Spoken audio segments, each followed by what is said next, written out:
हनुमान जी भगवान राम के परम भक्त और पवन पुत्र भारतीय पौराणिक कथाओं में अद्वितीय स्थान रखते हैं। उनकी शक्ति, समर्पण और बुद्धिमत्ता के बारे में अनेक कथाएं प्रचलित हैं, लेकिन कुछ कहानियां ऐसी हैं जो कम जानी जाती हैं, लेकिन उनका ऐतिहासिक और वैज्ञानिक आधार भी है। आइए हनुमान जी से जुड़ी कुछ अनजानी और प्रमाणित कहानियों पर नजर डालते हैं। बहुत कम लोग जानते हैं कि हनुमान जी का उल्लेख महाभारत में भी मिलता है। भीम और हनुमान दोनों पवन देवता के पुत्र माने जाते हैं।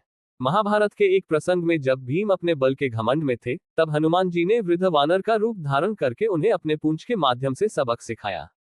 भीम हनुमान जी की पूंछ को हिला नहीं सके, और तभी उन्हें एहसास हुआ कि उनके बल का वास्तविक स्रोत उनकी नम्रता और भक्ति में है। ये घटना हमें सिखाती है कि हनुमान जी केवल रामायण तक सीमित नहीं थे, बल्कि उनका महाभारत के समय भी महत्वपूर्ण योगदान रहा है। कई धार्मिक ग्रंथों में हनुमान जी की कैलाश पर्वत की यात्रा का उल्लेख मिलता है।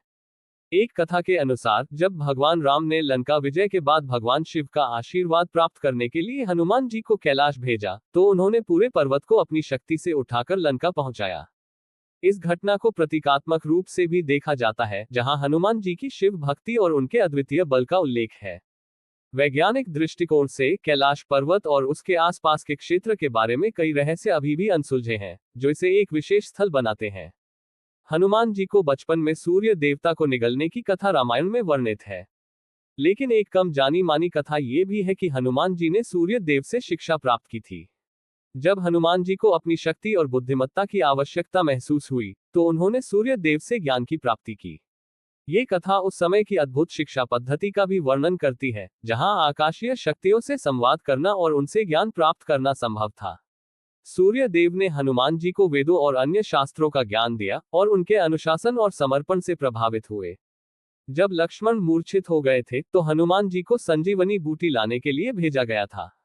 ये तो सभी जानते हैं कि हनुमान जी पूरा पर्वत ही उठा लाए, लेकिन कम लोग ये जानते हैं कि उन्होंने उस पर्वत की खोज श्रीलंका के पश्चिमी भाग में की थी, जिसे आज भी रामायण से जोड़कर देखा जाता है।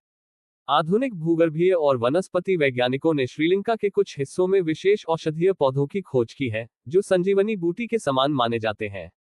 ये प्रमाणित करता है कि हनुमान जी द्वारा उठाए गए पर्वत के औषधीय गुणों के पीछे भी एक वैज्ञानिक आधार हो सकता है। रामसेतु का निर्माण हनुमान जी और वानर सेना द्वारा किया गया था। लेकिन एक अनजानी कथा ये भी है कि हनुमान जी ने रामसेतु बनाने के लिए समुद्र देव से बात की थी। उन्होंने समुद्र को शांत किया ताकि वानर सेना पुल का निर्माण कर सके। ये घटना ये दर्शाती है कि हनुमान जी केवल शारीरिक शक्ति के धनी नहीं थे, बल्कि उनकी सूझबूझ और संवाद क्षमता भी अद्वितीय थी। रामसेतु के निर्माण का वैज्ञानिक प्रमाण आज भी मौजूद है, जिससे हनुमान जी के इस कार्य की प्रामाणिकता सिद्ध होती है। एक कथा के अनुसार हनुमान जी का मक्का मदीना से भी संबंध है। एक मुस्लिम विद्वान और भारतीय आध्यात्मिक गुरु महाशय रहमत अली के अनुसार मक्का के पास एक जगह है जिसे हनुमान के नाम से पुकारा जाता है। उनके अनुसार ये स्थान हनुमान जी का मंदिर था, जिसे कालांतर में मस्जिद में परिवर्तित कर दिया गया।